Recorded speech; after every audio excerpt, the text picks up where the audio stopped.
retour sur Oxygène Radio pour notre débat municipal à Cran, en présence de Claude Gillet et Bertrand de Guébriant, tête de liste respectivement. On parle grand projet avec vous. Le groupe scolaire, le futur groupe scolaire en est un. Est-ce que on peut faire le point, peut-être Monsieur Gillet, sur l'avancement du projet et ce qui est prévu par la suite? Oui, alors bien sûr, c'est un projet, je le considère comme une fusée un petit peu.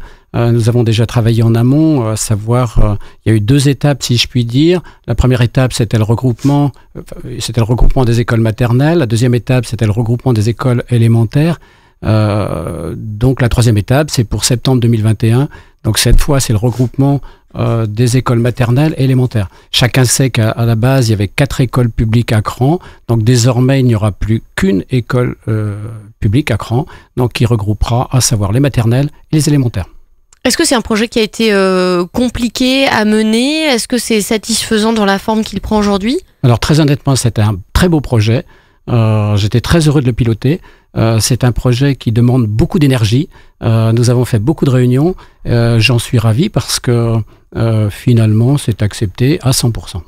Une réaction, Monsieur de Guébriant, sur ce projet? Je pense qu'effectivement, le projet de l'école, enfin de la construction de l'école sera en termes d'investissement, le projet majeur du futur mandat. Qu'il y a aujourd'hui quelque chose qui est proposé, qui est tout à fait intéressant et sur lequel il va falloir continuer à travailler. Je pense que un projet n'est jamais totalement terminé tant qu'il n'est pas définitivement sorti de terre, qu'il y a peut-être encore quelques petits aménagements qui peuvent être faits sur différents points. Et donc lesquels? Ça, je les connais pas encore. Il n'y a pas de. Moi, si jamais nous étions élus, on reprendra le dossier, on le redécouvrira totalement.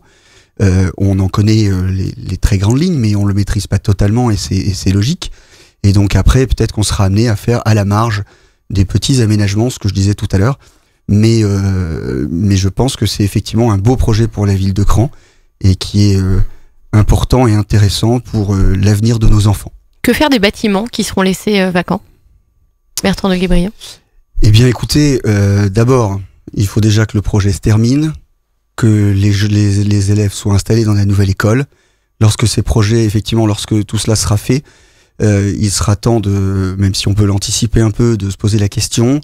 Nous pensons que nous pourrions en utiliser un pour créer une maison des associations et l'autre pourrait éventuellement être l'endroit où on pourrait faire un appel à projet avec des professionnels du bâtiment, donc des privés, pour installer des logements de centre-ville à cet endroit-là. Après, tout ça, ça reste que des suggestions pour l'instant. Il faut voir combien ça coûte, comment on le fait, savoir si c'est envisageable ou pas.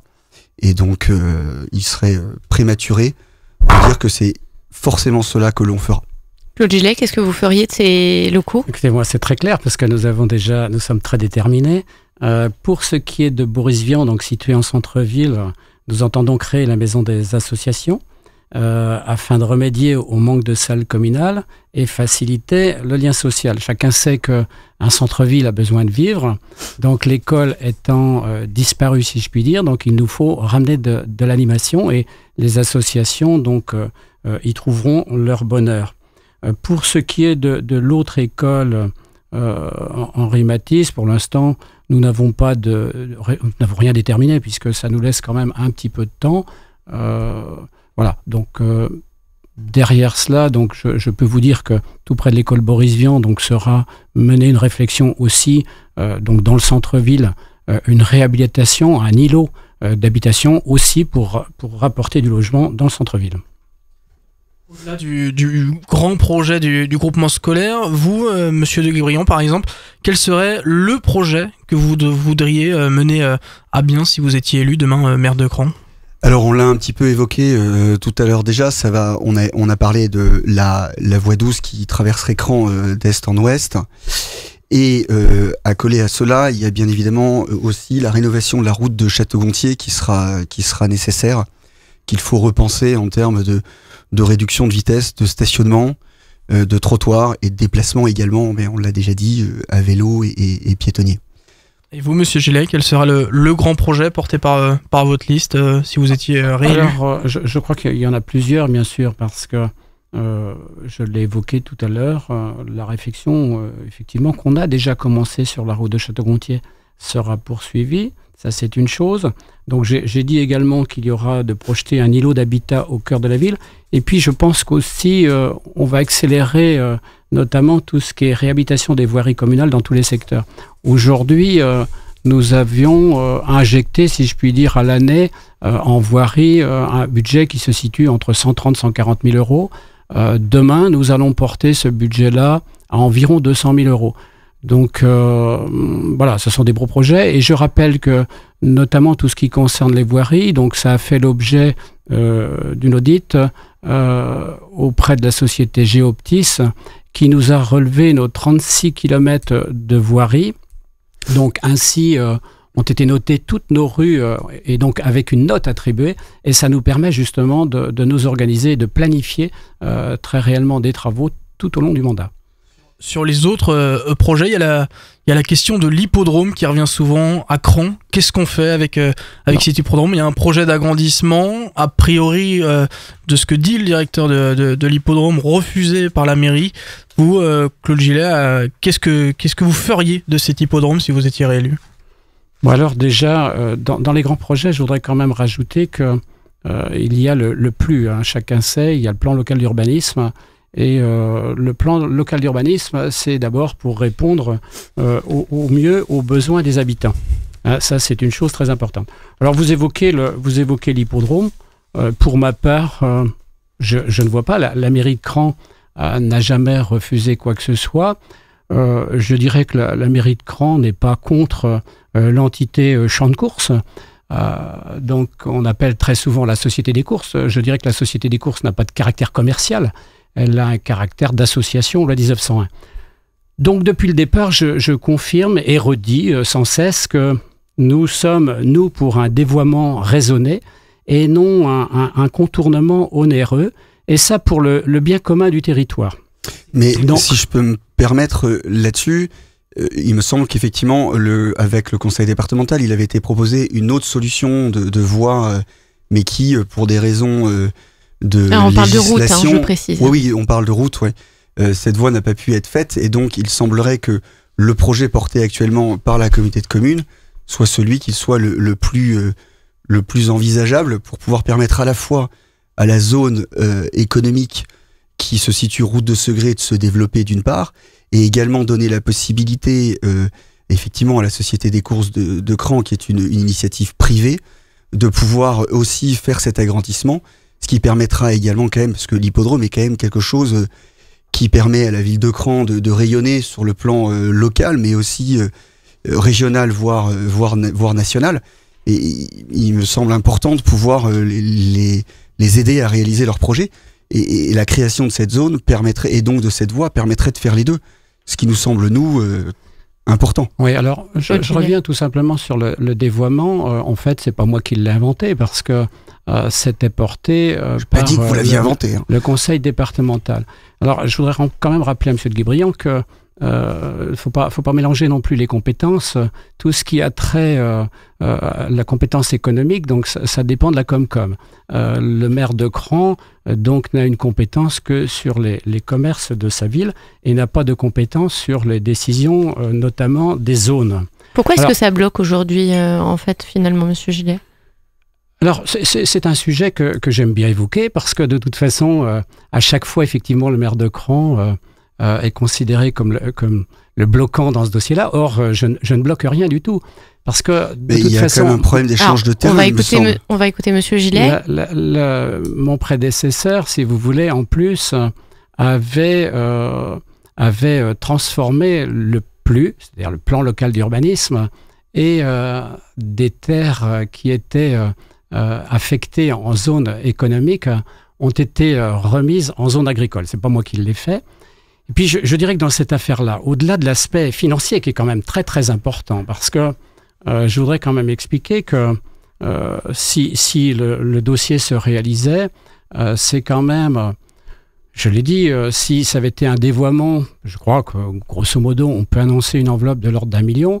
si on annonce un contournement, on peut annoncer avec les achats, les différents travaux sur les entreprises, ainsi de suite, on peut annoncer une enveloppe de l'ordre de 5 à 6 millions. Mais non, on est à 3,7 millions, c'est budgétisé auprès de la communauté de communes. Non, je sais de quoi je parle et je confirme. Moi aussi. Et donc, je dirais que ce budget-là, donc, il faut le trouver quelque part. À chaque fois, j'entends dire non, ça ne coûtera rien à la ville de Cran. Je suis désolé. Chacun sait. Vous l'avez rappelé tout à l'heure, c'est la compétence de l'intercommunalité. Ouais, donc mais je vais poursuivre ce que j'ai à dire. Chacun sait qu'une feuille d'impôt est composée de plusieurs colonnes. À savoir, elle est composée d'une colonne de la ville, la Comcom, le département, la région. Alors, sans rentrer trop dans le détail, sans être trop technique pour nos auditeurs. Oui, mais je suis désolé. Moi, ce que je veux dire, c'est qu'au bout du bout, c'est que le contribuable, grosso modo, sur le territoire, c'est un peu plus de 29 000 habitants. Ramené au nombre de foyers, c'est à peu près 11 000 foyers. Et quand je ramène ça à charge par foyer, c'est à peu près de l'ordre de 5 à 6 000 euros. Donc, certes, je ne doute pas des qualités de l'association, la Société des courses, mais à Cran, il y a 100 associations. Je vois mal faire la même aide. Donc, il ne faut pas privilégier cette association, finalement. C'est pas qu'il ne faut pas la privilégier, puisqu'on l'aide tous les jours déjà par des subventions, mais faut la privilégier, si je puis dire, de manière raisonnable. Monsieur de Guébriant ? Sur ce dossier de l'hippodrome ? Sur ce dossier de l'hippodrome, j'en ai évoqué quelques mots déjà précédemment, mais si on revient à cela, d'abord la zone économique, effectivement, vous l'avez dit, les investissements donc de voirie seront portés, parce qu'elles dépendent de la zone économique, par la communauté de communes. Le budget, c'est budgétisé, c'est 3 700 000 euros. Il y a là-dessus des aides de la région et du conseil départemental qui sont prévues. Et vous avez par ailleurs, effectivement, un budget qui est d'1,2 million sur les travaux réalisés par l'hippodrome, et ça, ce sont des travaux qui sont portés par l'hippodrome, et donc là-dessus, vous avez aussi une aide de France Gallo, de la région et du département. Donc je crois pas que ce soit, comme vous le disiez tout à l'heure, porté uniquement sur les habitants. Donc ça me paraît... Oui. Je comprends pas votre positionnement là-dessus, en fait. C'est les aides, M.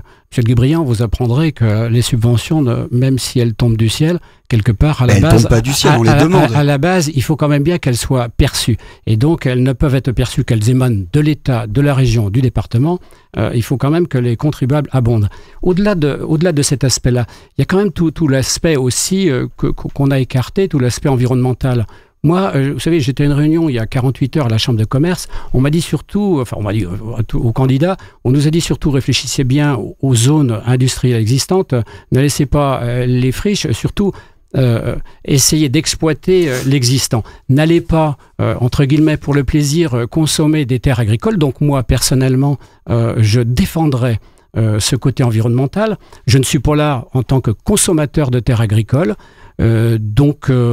Pour moi, j'estime que ces terres-là, aujourd'hui, sont exploitées et méritent d'être exploitées. Donc, pour autant, je ne suis pas décidé à acquérir à des prix exorbitants pour faire ce contournement. On va terminer sur l'hippodrome pour passer au troisième thème de ce débat, les finances de Cran. Cran, ville où la dette par habitant est l'une des plus élevées quand même du département, qui est passée à 1749 euros en 2018, alors qu'elle était d'environ 1023 euros en 2014. Monsieur de Guébriant, vous êtes en retard sur le temps de parole, donc vous allez commencer. Les finances à Cran, comment on les gère ? Alors écoutez, au niveau des finances, oui, la dette est élevée et effectivement, ça nous inquiète sur la possibilité que nous aurons à mener des projets. D'autant plus que cette dette va s'augmenter puisqu'il y a le projet de l'école pour lequel la ville est déjà engagée pour 3 750 000 euros d'emprunt qui vont être débloqués courant 2020 et que la ville commencera à rembourser en 2021. Donc cette date va continuer d'augmenter. Donc il est évident que la ville ne pourra pas avoir recours à l'emprunt pour financer d'autres projets. Sur le prochain mandat ? Sur le prochain mandat, oui, tout à fait. Après, évidemment, il y a certains prêts qui vont arriver à leur fin et derrière, la ville retrouvera à nouveau une capacité d'emprunt. Mais dans un premier temps, il serait trop risqué de continuer à emprunter. C'est pour ça que dans notre programme, nous disons que la situation est fragile et que nous souhaitons malgré tout faire pour ne pas augmenter les taux d'imposition et donc rester raisonnable dans les projets que nous ferons pour pouvoir ne pas tenir notre engagement qui est de ne pas augmenter les impôts. Alors justement, rester raisonnable, est-ce qu'il faut arrêter d'investir pour à la fois ne pas contracter de nouvel emprunt et ne pas augmenter les taux d'imposition? Alors j'ai pas dit qu'il fallait arrêter d'investir, j'ai dit que nous continuerons d'investir, mais avec ce qu'on appelle la capacité d'autofinancement qu'a la ville, la CAFNet, et nous ne pourrons pas aller au-delà. Donc il faudra, quand on dit qu'il faudra pas trop investir, c'est pas dire qu'il ne pourra pas le faire. Pas de grands projets. Il faudra le faire de façon aussi intelligente, de façon à essayer de faire des économies pour que les investissements soient bons mais pas trop coûteux. Et d'autre part, il y a un travail d'économie qui avait été fait, qui a déjà été commencé, qu'il faudra continuer pour éviter d'augmenter trop les dépenses de fonctionnement. Rapidement, où est-ce qu'on peut faire des économies aujourd'hui dans le budget de la ville ? Alors me lancer là-dessus, ce serait un peu trop prétentieux de ma part. Je ne connais pas suffisamment bien encore l'ensemble des données. C'est pour ça que lorsque nous arriverons si nous gagnons et que nous arrivons à la ville, nous commencerons, comme nous l'avons dit, par faire un audit pour bien maîtriser l'ensemble des éléments financiers de façon à faire les meilleurs choix ensuite. Claude Gillet, sur les finances, vous avez parlé de ne pas faire de nouvel emprunt, de ne pas augmenter les impôts locaux non plus. Absolument. Donc pendant tout ce mandat, je le rappelle, aucun taux d'imposition de la ville de Cran n'a été augmenté. Et je m'engage par la même occasion sur le nouveau mandat, pendant toute la durée du nouveau mandat, à faire la même chose. Je voudrais rappeler, tout à l'heure, on parlait de la dette par habitant. J'invite M. de Guébriant à revoir son logiciel parce que, à mon avis, il est déjà pas très à jour. Quand ils annoncent un peu plus de 1700 et quelques euros par habitant... C'est l'administration fiscale qui dit. Je vous invite à relire l'administration fiscale. Ce sont des chiffres du ministère de l'économie et de l'INSEE. 1748 regardez euros bien, par 2019 vient de paraître et nous sommes à 1586 euros. Donc, je voudrais dire, ça tombe bien parce que j'espère que M. de Guébriant a beaucoup échangé avec certains de ses colistiers parce que l'endettement de la ville de Cran, c'est pas le maire actuel qui l'a fait. Le prédécesseur donc avait fait un emprunt toxique que j'ai dû renégocier moi en 2015. Certes, M. de Guébriant n'était pas là, il n'est pas au courant de cette chose-là, mais je l'invite. Je suis au courant quand même qu'il y avait un emprunt toxique et voilà. Je pense qu'il fallait effectivement le renégocier. Si j'avais été à votre place, je l'aurais fait également.